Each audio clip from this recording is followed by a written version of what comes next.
رجب میری امت کا مہینہ ہے، شعبان میرا مہینہ ہے، اور رمضان اللہ کا مہینہ ہے. اور ان تینوں کی عزت اور احترام بہت حد تک مسلمان ہمیشہ سے کرتے آئے ہیں. سارے مہینوں کی عزت اور احترام ہے. سارے مہینے عظمتوں والے، سارے مہینے رفتوں والے، ہر گھڑی عظمت والی ہے. یہ نہیں مراد کہ اللہ تعالیٰ دن کو نہیں سنتا رات کو سنتا ہے، رات کو سنتا ہے دن کو نہیں سنتا، صبح سنتا ہے دوپہر کو نہیں سنتا، دوپہر کو سنتا ہے شام کو نہیں سنتا. ہر پر جس گھڑی بندہ اللہ کو پکارے اللہ سنتا ہے. اللہ ہر گھڑی مغفرت عطا کرنا چاہے تو عطا کر سکتا ہے. اور ہر جگہ اللہ تعالیٰ جس جگہ پہ کھڑے ہو کے اللہ سے معافی مانگو، اگر اللہ معاف کرنا چاہتا ہے، وہ جگہوں کا محتاج نہیں ہے، وہ دنوں کا محتاج نہیں ہے، وہ گھڑیوں کا محتاج نہیں ہے. وہ سال اور ماہ اور ان سے پاک ہے کہ وہ اس سال سنے گا اور اگلے سال نہیں سنے گا، اس مہینے سنے گا ہماری التجائیں اور اگلے مہینے نہیں سنے گا. یعنی ان ساری کیٹیگریوں سے وہ پاک ہے. یہ بات نہیں کہ ہم کہیں کہ صرف شب برات کی رات کو ہی اللہ سنتا ہے، سارا سال سنتا ہے. لیکن میرے بھائی کچھ گھڑیوں کی اہمیت ہوتی ہے، کچھ دنوں کی ہوتی ہے، کچھ لمحوں کی ہوتی ہے، کچھ جگہ قیمتی ہوتے ہیں، بابرکت ہوتے ہیں، اور ان کی اہمیت باقی جگہوں کی طرح نہیں ہے.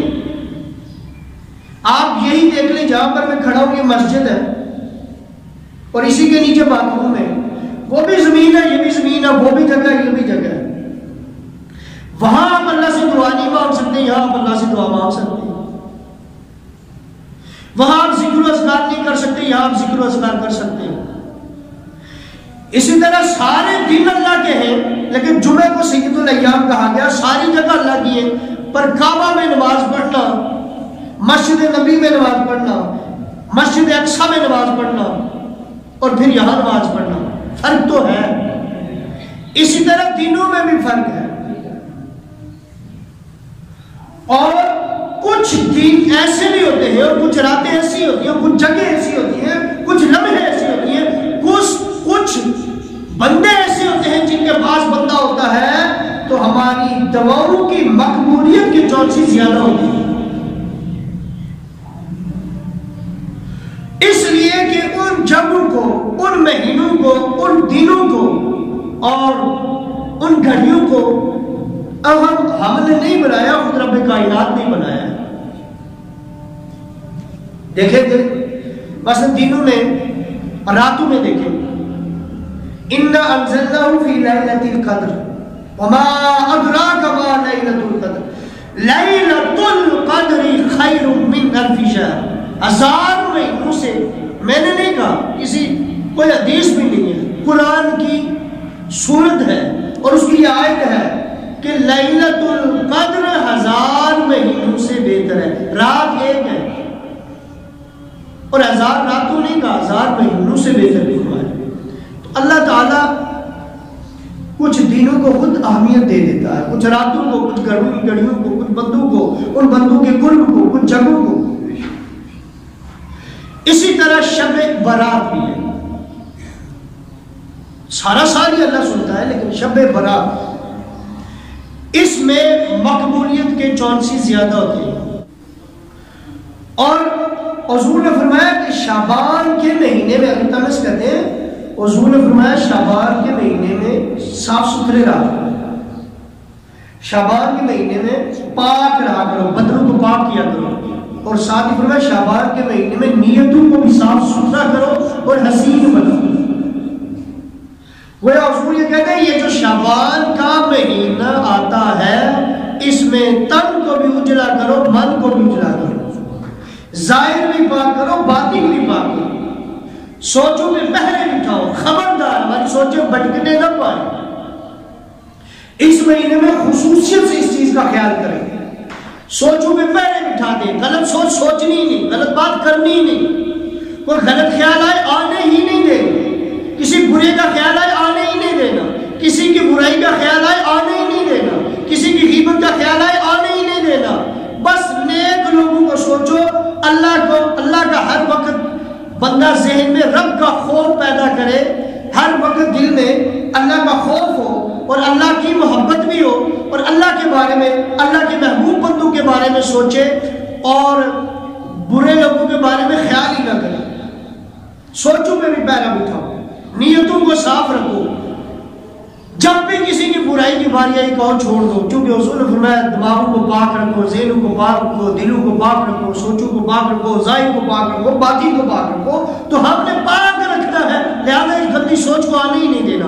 خدا کی قسم اس سوچ کو اصل میں یہ اہتمام کیوں ہے رجب کا؟ اب آپ رمضان کی اہمیت سمجھیں گے۔ رجب کا اہتمام ہے، شعبان کا اہتمام ہے، ان کی اہمیت ہے، کیوں ہے؟ اصل میں یہ رمضان کی تیاریاں ہیں۔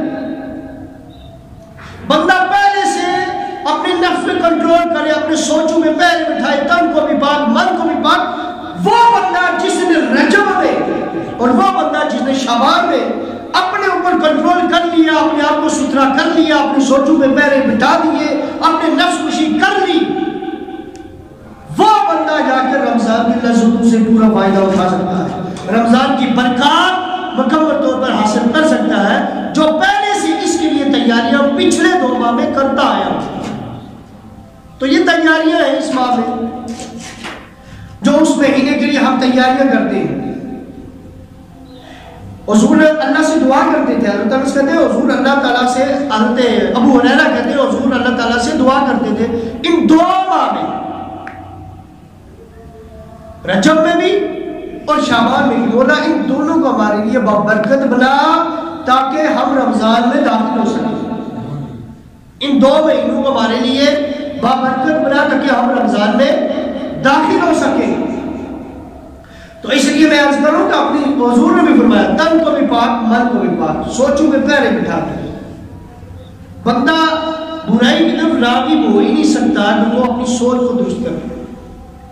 ہمارے پہلے ذہن جو ہے نا وہ غلط خیال کرتا ہے اور پھر دل بھی اس طرف مائل ہو جاتا ہے، اور پھر جو ہے نا برائی کر بیٹھتے ہیں، غیبت کر بیٹھتے ہیں، بہتان لگا بیٹھتے ہیں۔ تو پہلے سوچ پہ بری سوچ کو آنے ہی نہ دیں۔ جب سوچ پاک بندہ پاک، دل پاک، تو بری سوچ کو بندہ آنے ہی نہ دے۔ یہ جو مہینہ ہے شعبان کا مہینہ، حضور علیہ السلام اس میں کثرت سے روزے رکھا کرتے تھے۔ آقا علیہ السلام اس ماہ میں کثرت سے روزے رکھتے تھے۔ حضرت عائشہ صدیقہ سلام اللہ علیہا فرماتی ہیں میں نے نہیں دیکھا کہ حضور نے رمضان کے علاوہ کسی اور مہینے کی اتنا کثرت سے روزے رکھے ہوں جس طرح حضور شعبان کے مہینے میں رکھتے ہیں۔ حضرت عائشہ نے حضور کی خدمت میں عرض کی یا رسول اللہ آپ شعبان سے بہت، آپ کو شعبان محبوب ہے، یہ مہینہ آپ کو بہت پیارا ہے، کیا آپ شعبان کو محبوب رکھتے ہیں اس لیے کہ آپ اس میں روزے بھی رکھتے ہیں کثرت کے ساتھ؟ حضور نے ارشاد فرمایا اس لیے کہ اس مہینے میں اس کی نصف شب میں وہ گھڑیاں آتی ہیں جس میں بندے کی موت لکھی جاتی ہے۔ میں یہ چاہتا ہوں کہ اگر میرا نام بھی لکھا جا رہا ہو تو میں روزے سے اس لیے روزہ رکھتا ہوں۔ ایک حدیث میں یہ بھی الفاظ ہیں تاکہ میں نیک کاموں میں مبتلا ہوں تو میرا نام لکھا جائے۔ بھائی حضور روزہ نام ہی رکھتے ہیں، حضور کا نام لے لو ہمارے لیے سعادت ہے، حضور کو سراپا اللہ کے محبوب تھے، وہ روزہ نام بھی رکھتے پھر بھی نام لکھا جاتا۔ حضور کیا کسی بھی نبی کے بارے میں کوئی شک بھی نہیں کر سکتا، لیکن حضور یہ امت کو تعلیم دے رہے ہیں کہ اس مہینے میں میں چاہتا ہوں میرا نام آئے ان میں تو میں روزے سے 15 شعبان۔ تو یہ جو رات ہے 15 شعبان کی رات، نصف شعبان جسے بولتے ہیں، حدیث میں نصف شعبان کی زیادہ الفاظ استعمال، شب برات اسے ہم اس لیے کہتے ہیں نا بری ہونے سے، اس میں بندہ گناہوں سے بری ہو جاتا ہے۔ جو ہونا چاہتا ہے وہ ہو جاتا ہے۔ اس میں بندہ گناہوں سے خلاصی پاتا ہے، پاک صاف ہو جاتا ہے، اس لیے اسے شب برات کہتے ہیں۔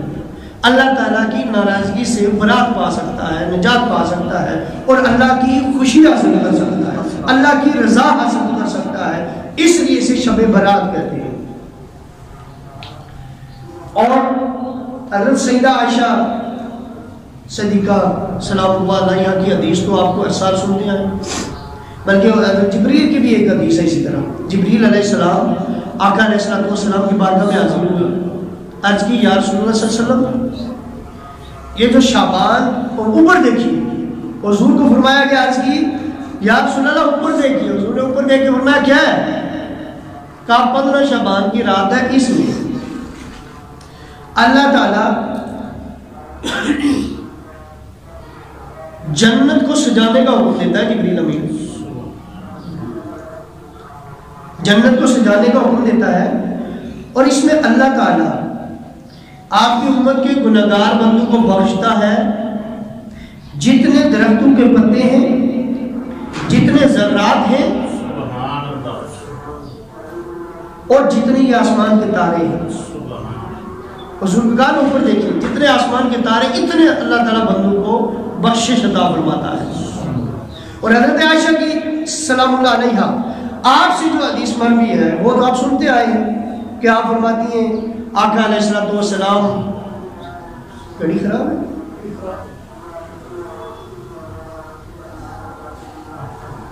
چلیے ٹھیک، آقا علیہ السلام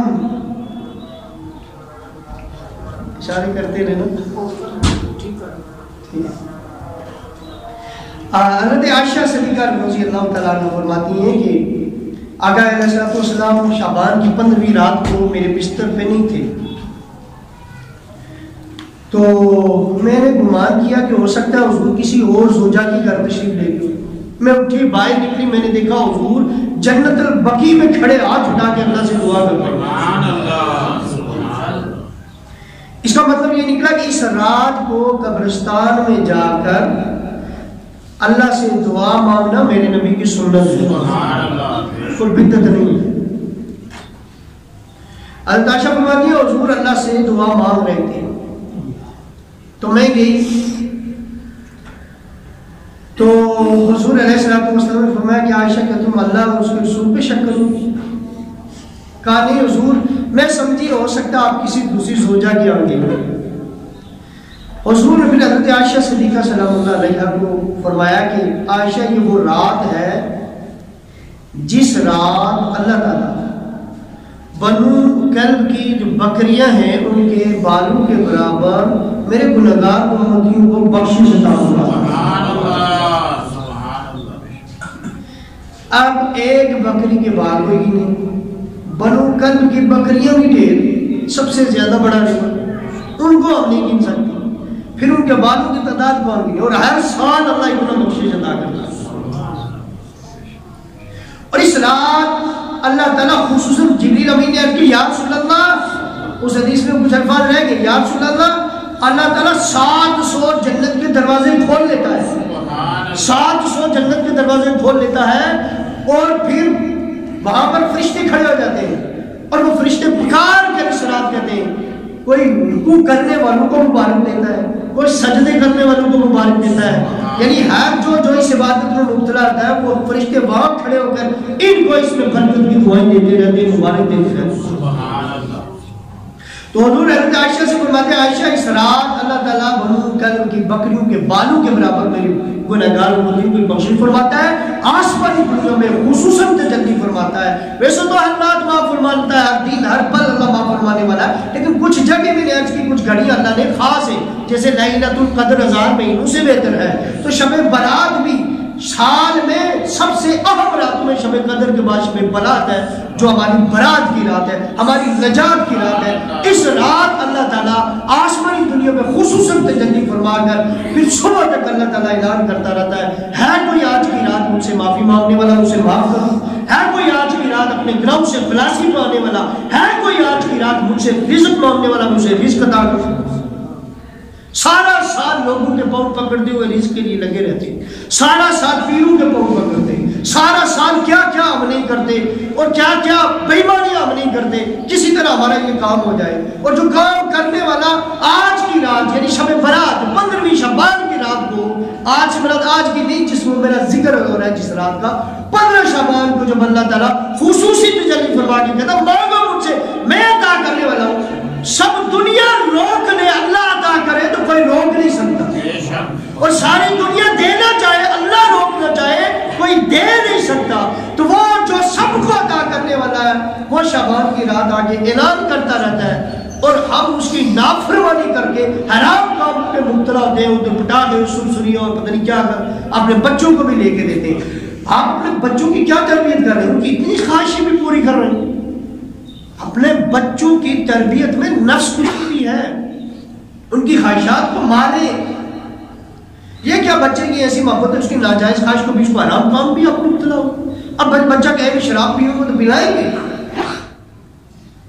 تو یہ کیا بات ہے بچے کی پسند ہے تو اس دن اس رات ہم بچوں کو سرسریاں اور پٹاخے لے کر دیتے ہیں جو حرام کام ہے. حرام ہے یہ. لے کسی بھی مفتی سے فتویٰ یہ حرام کام ہو اس رات خصوصاً دیکھے نا، یہ ہندوؤں کی رسم ہے. اس رات جس رات اللہ کی بارگاہ میں رو رو کے معافی مانگنی تھی وہاں سے تمہیں ہٹا دیا. آپ اپنے بچوں کی نفس کشی کریں، انہیں بتائیں کہ آج کی رات تم ادھر آؤ، انہیں احساس دلائیں، انہیں سمجھائیں یہ رات اللہ سے معافی مانگنے کی ہے. بیٹا اگر آپ کو مجھ سے پیار ہے، اگر تم میرے بیٹے ہو مجھ سے محبت کرتے ہو، میرے بھائی مجھ سے محبت کرتے ہو، تو آج کی رات تم میرے لیے نجات مانگو، اگر اللہ سے اپنے لیے بھی مانگو اور میرے لیے بھی دعا کرو. مسجد